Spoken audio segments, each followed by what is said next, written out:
بربانو إن شاء الله وقيانا الراخون وان برسيسوني إتي لفاني أما تخانا قودو إرتوران أسيت أغرسيسو تاهيجو وان أكاسم عمالي براتوني خينيا إتي لفاني أما تقودو أسغيان خان إبسو تاهيجو سنر راغرتي جولين أمان تناسيتي حجاب وفتي ولك أغبامتدون تاغرتي بفني إسلاما إرامون لطغون بوا إسان durii fi amata baranallee irratti hojjetaa turanii jechuudha. Osoo waan kana amma dura irratti turuu baatanii kaleessuma lafaa kaasanii abbaan fedha gana wal qixxaayee asitti dhufuu hin danda'u jechuudha. Kanaafuu bu'aa san keessaa ijoolleen tun hijaabbattee tumaas dhufuun waloloo tana jiruun laayyumatti gartee akkanumatti hin taatu laffaatii amata guutuuti jechuudha. Allahu akbar. Allahu akbar. Allahu akbar. Allahu akbar.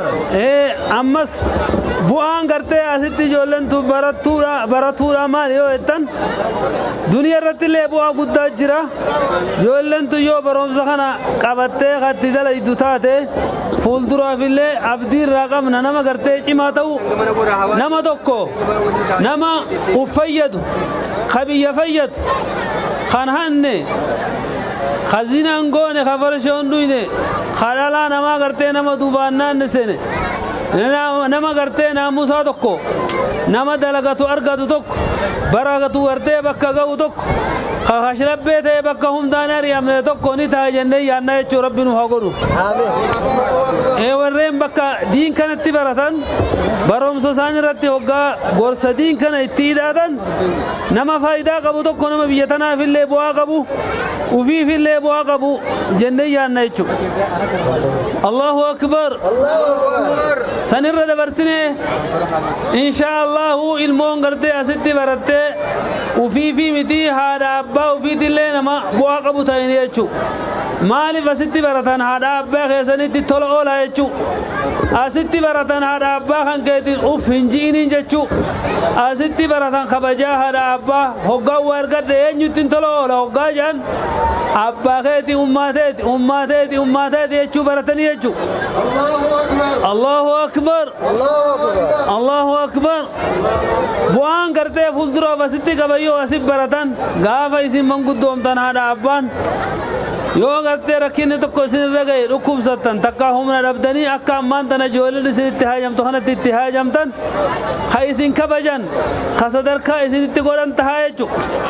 Yoo diin kana qabatuu baate mana kana keessaa si baaseti gaddeemtee barandarra bultaa jechuudha. Ilmaa gartee manaa naari'ee intalaan naari'ettee magaalaa keessatti deemtee sagalaqaa harattaa jechuudha. Kanaafuu inshaallahu ta'aalaa